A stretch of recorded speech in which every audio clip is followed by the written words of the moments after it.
Well, what is up everybody? Welcome to another episode of RJ's Reviews.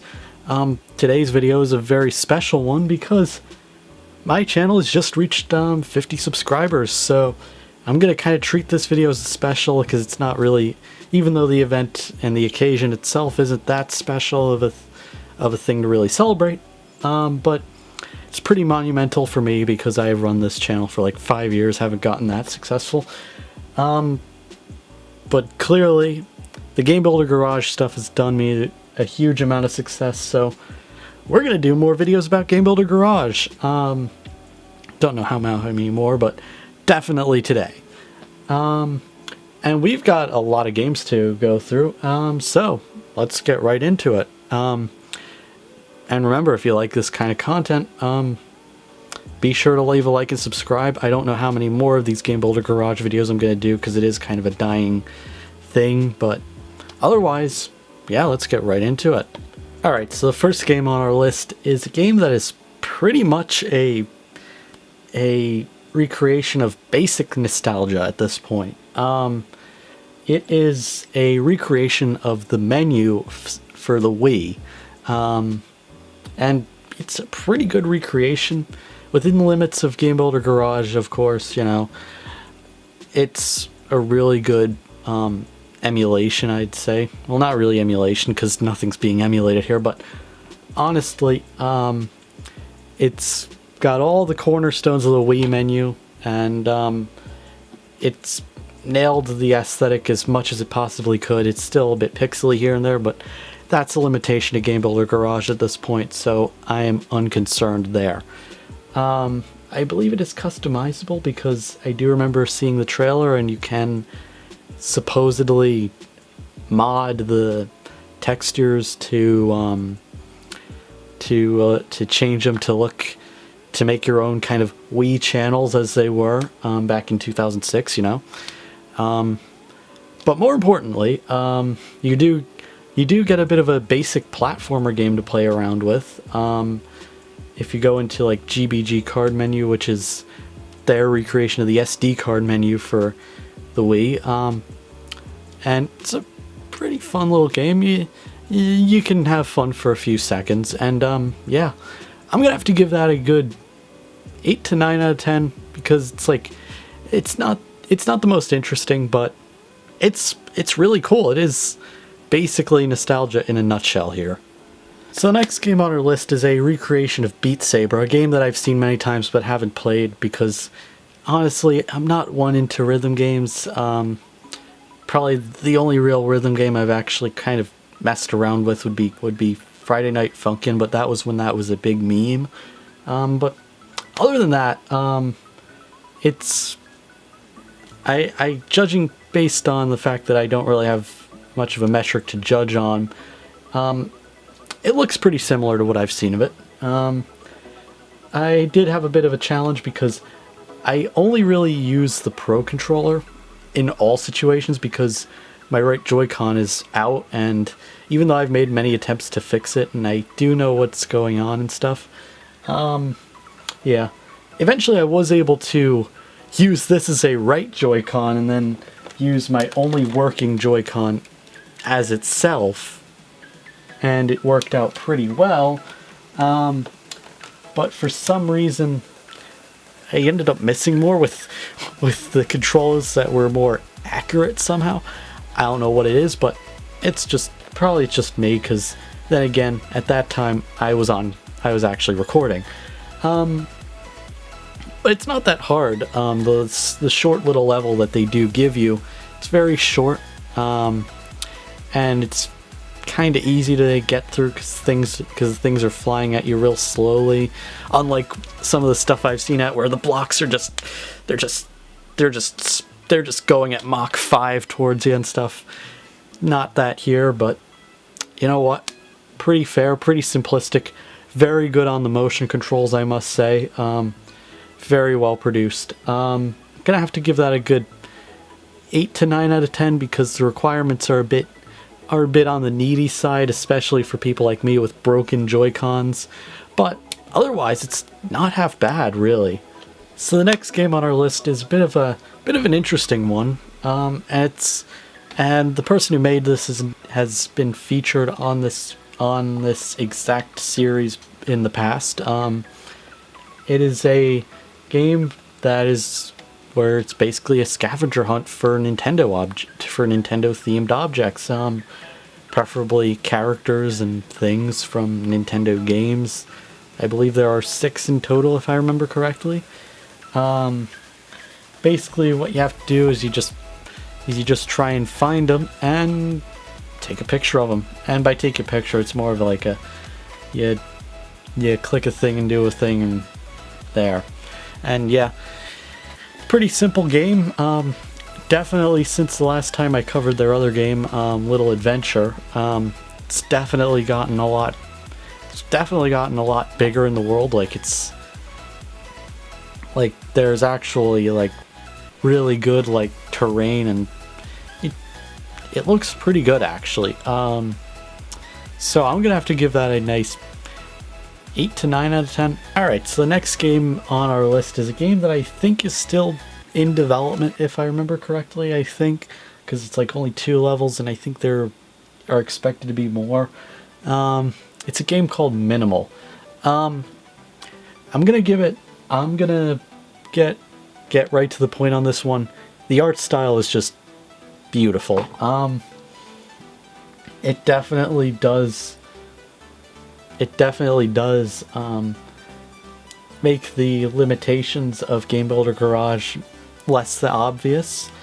However, the levels themselves are a bit they're a bit dodgy to get past. I will say that much. I will say I did have a bit of trouble trying to get past the first thing, which is supposed to be usually the easiest.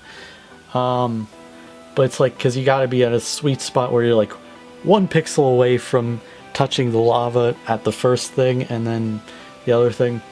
I think there was a bit of stuff like there's like the part where you have to kind of ground pound some boxes. It did take me a few attempts to get there. Other than that, it's a very simple game, and I would definitely love to see way more than what it currently has. Unfortunately, due to the issues with ease of use, I'd say I'm gonna have to give this about a 7 to 8 out of 10.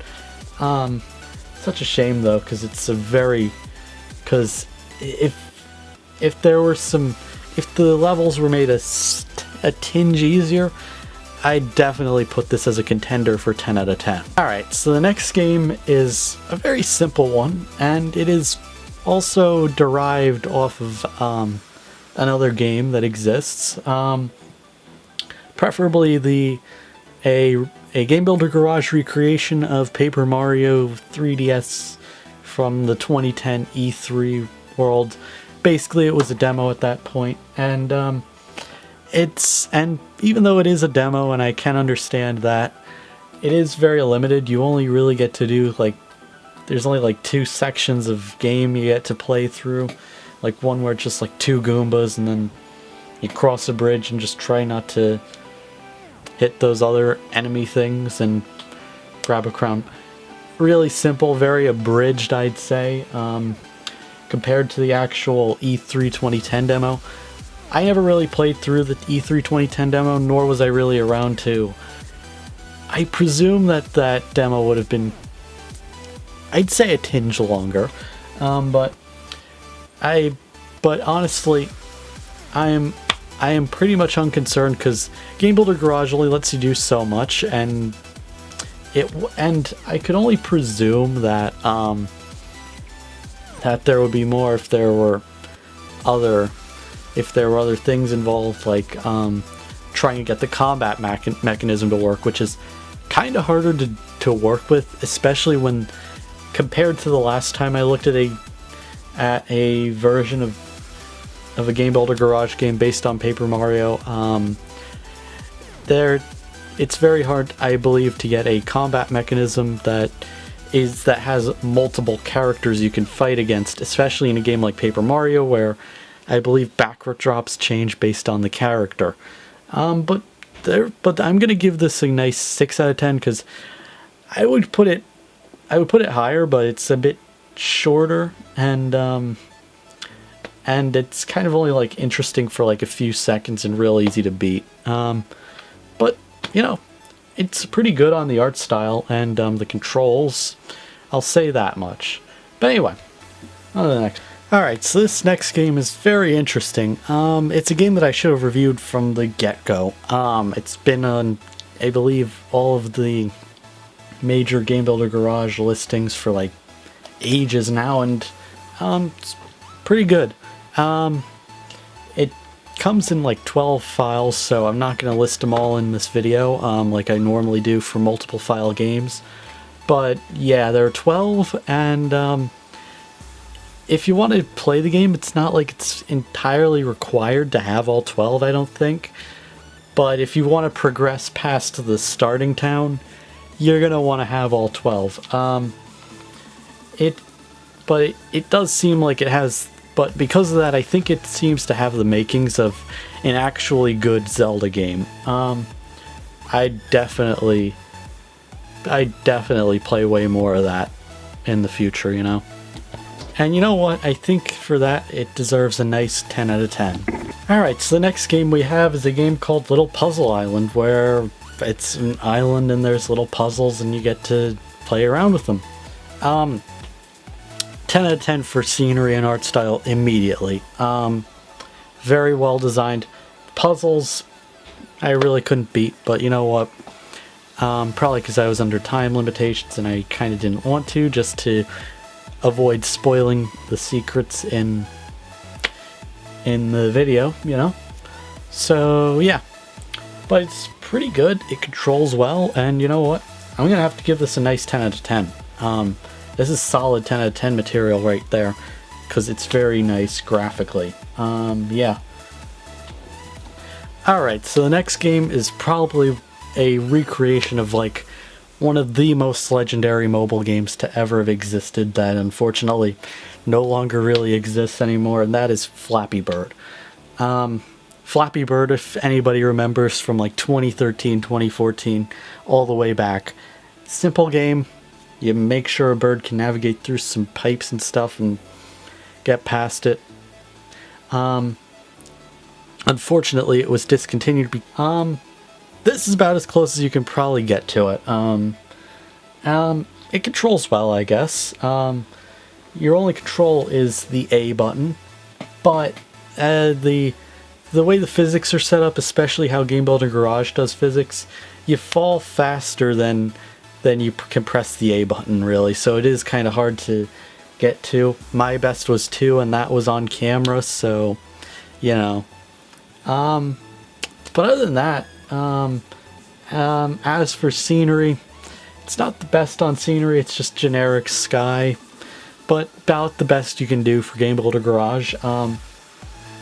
For that reason, I think I'm gonna have to give that a nice 7.5 out of 10. I'm gonna go for decimal this time because, yeah, there's some areas that could see a bit of improvement, but otherwise, a lot of them are just issues of Game Builder Garage, or could just see a little more improvement in general. Alright, so the second to last game on this kind of list of games that I've featured today is a game called Rat Race. It kind of reminds me of a game that I featured a while back, which was based on Super Monkey Ball, that I meant to put on my last video, which was the top 10 one. It kind of reminds me of that, and I gave that one a pretty good score, and I think this deserves a similar score too, because it's really good. It plays well. Yeah, and it's very hard to get it right, but it's kind of one of those easy to master or easy to learn and then hard to master games. So honestly, not half bad, really. Basically, it just plays out real well. The levels are the current level that's the only one that really exists at this time is pretty good, and yeah, I'm gonna give that a nice solid 9 out of 10, I think. The last game is a very simple game called The Counter. It's very simple, and not too much really in the way of anything interesting to it. Basically, things will fly in. You count up based on how much it is by pressing A. And if you misrepresent a count, like you miss one of the flying objects and you don't count it, because all the flying objects are the same color and look the exact same, you will get the game over and fail miserably. But it's pretty good, actually. Plays out real nicely, and the graphics are pretty good. They kind of remind me of the 16-bit era in general. Anything 16-bit, really. But yeah, game is one of those easy to learn, kind of hard to master. There's really not too much of a win condition, I don't think. Clearly the counter can go up to about 99,999. I know Game Builder Garage doesn't do much for rollover in that instance, but it's pretty good, I'd say, for that reason, I guess. And yeah, I'm gonna have to give this a solid 6.5 out of 10. It could get a bit of a 7, I think, but there's a few... I mean, the game idea is a little too bland, I think, because it's like... but it's simple. And yeah, I think that's going to be it for today's episode of Game Builder Garage Games. If you'd like to see more of this, let me know in the comments, I guess, because... or leave a like, because I know the Game Builder Garage stuff is kind of getting very much wearing off, but hey, if it got me to 50 subscribers, then by all means, I'll definitely probably milk it a bit more. But anyway, yeah, thanks for watching, and thanks for the 50 subscribers after all these years. Whether you joined for reviews of Game Builder Garage games like we had today, multimeters, or whatever electrical stuff, yeah, there's going to be more reviews of all of that in the coming months, I think. And on that note, if you like what you saw, please leave a like and subscribe, and yeah, and bye.